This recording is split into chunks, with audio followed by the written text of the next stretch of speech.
ইরানের শিয়ারা কি মুসলিম উম্মার অংশ কিনা বা তাদের ভালো আমরা চাইতে পারি কিনা?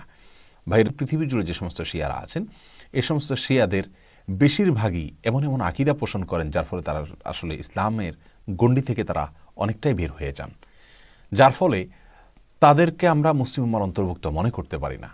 তারা আহলে কেবলা হওয়া সত্ত্বেও, আমাদের কেবলাকে কেবলা মানা সত্ত্বেও তাদেরকে আমরা মুসলিম ভাই বোন মনে করতে পারি না। কারণ তারা যখন কোরআন নিয়ে সন্দেহ করে, সংশয় করে, তারা যখন রাসূলের রিসালাত নিয়ে সন্দেহ করে, সংশয় করে, তখন তাদেরকে মুমিন বলার কোনো কারণ থাকতে পারে না। শিয়াদের অনেক আকীদা বিশ্বাস এই টাইপের রয়েছে।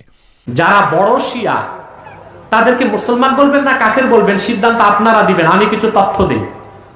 বড় শিয়া যারা, তারা আল্লাহর কোরআনে হাত দিয়েছে, তারা কোরআন ছেপেছে। ওই কোরআনে একটা সূরার নাম দিয়েছে সূরাতুল ওয়ালায়া। হযরত আলীর শানে একটা আয়াত ঢুকাইলো, এটা কি কোরআনে আছে? কোরআনে যারা বাড়ায় কমায় তারা মুসলমান না কাফের?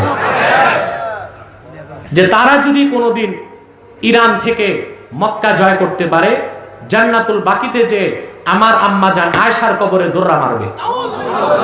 শিয়া রাফেজি যারা সাহাবায়ে কেরামদের দুশমন, তাদের সাথে ঐক্যের ডাক দিচ্ছে। আমরা আহলে হাদিস, হানাফি, শাফি, মালিকি, হাম্বলি, দেওবন্দি, জামাতি, তাবলিগি, শিয়া সবকে নিয়ে ঐক্য করব। আউযু বিল্লাহ।